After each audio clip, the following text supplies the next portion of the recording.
जय माता दी, हर हर महादेव, राधे राधे। आज इस वीडियो में करवा चौथ से संबंधित सभी सवालों का जवाब जानेंगे। इस दिन बाल धोए या नहीं, कैसे वस्त्रों का चयन करें, वह अन्य सभी जानकारी आज इस वीडियो में आप सभी को मिलेगी। जैसे कि 13 अक्टूबर के दिन 2022 में हर्षोल्लास के साथ करवा चौथ व्रत मनाया जाएगा। आप सभी के अखंड सुहाग की माता रानी से प्रार्थना करती हूँ। ऐसे में आप सभी भी बड़े उत्साह से करवा चौथ की तैयारियों में लगे होंगे। बेझिझक इस व्रत को पहली बार भी शुरू कर रहे हैं तो जरूर शुरू करिएगा। माता रानी बहुत अच्छा फल इस व्रत को करने से आप सभी को देंगी। इस व्रत को जैसे कि निर्जला व्रत किया जाता है। ऐसे में कैसे वस्त्रों का चुनाव करें, यह सबसे महत्वपूर्ण होता है। सभी महिलाएं बाजार जाने की तैयारियां कर रही होंगी, अपने लिए नए वस्त्र इत्यादि लाने का प्रयास कर रही होंगी।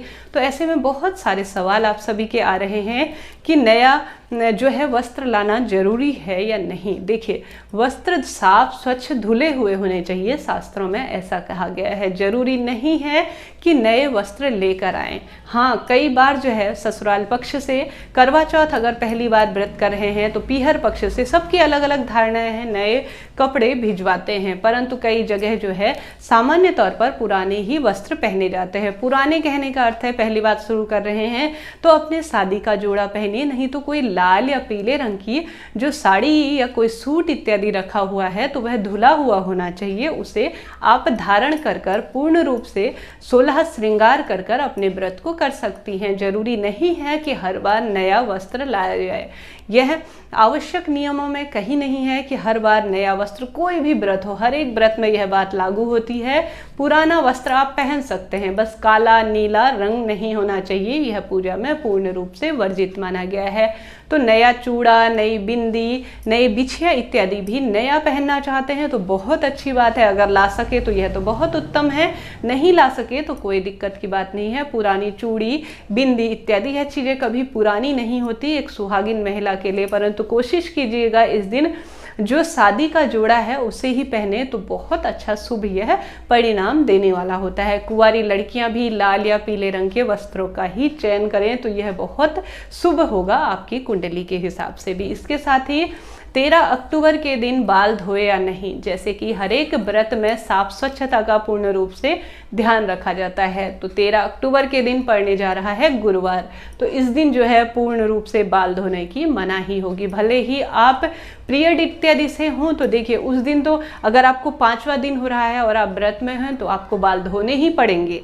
यह बात भी ध्यान रखिए। देखिए, पूर्ण रूप से स्वच्छ हो जाना कहा जाता है। आप 4 दिन पूरे होने के बाद 5वां दिन है, करवा चौथ का व्रत कर सकती हैं, कोई दिक्कत की बात नहीं है। तो आप जो है बाल धो सकती हैं। उस पानी में जो है आप सभी को गंगाजल डाल लेना होगा, गौमूत्र डाल लेना होगा और थोड़ा सा दूध डाल लीजिए, जिससे कि आपका पूरा दोष जो है खत्म हो जाए और आप जो है पूर्ण रूप से स्वच्छ हो जाए। क्योंकि गंगाजल और गौमूत्र हर एक पूजा पाठ के शुभ अशुभ कार्यों में काम में लिया जाता है और ये अपने आप में शुद्धता प्रदान करने वाले होंगे। और सभी दोषों का, जो आप गुरुवार के दिन बाल धोएंगे, व्रत के दिन बाल धोएंगे, उन दोषों को यह शमन करने वाला होगा।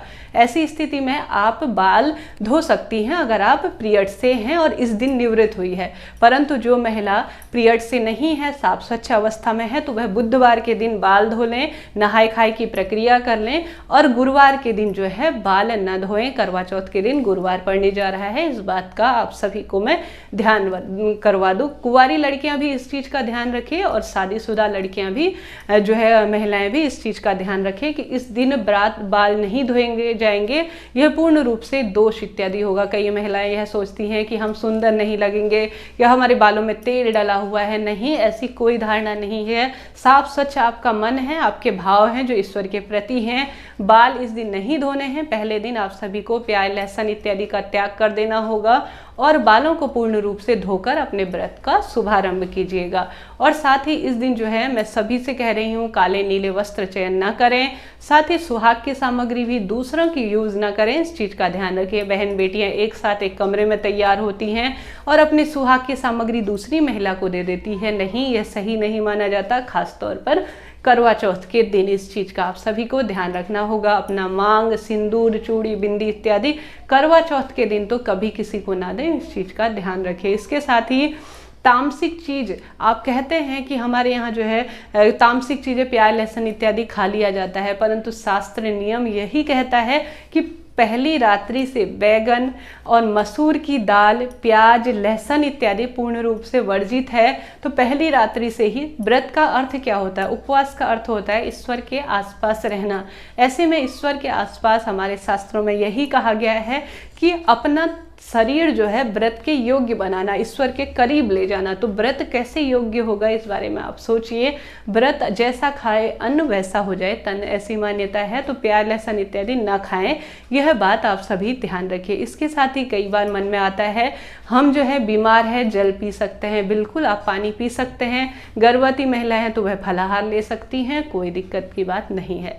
इस तरह से करवा चौथ से संबंधित करीब करीब सभी सवालों का जवाब मैंने देने का प्रयास किया। मन में फिर भी कोई सवाल हो जरूर पूछिएगा। जय माता दी, हर हर महादेव।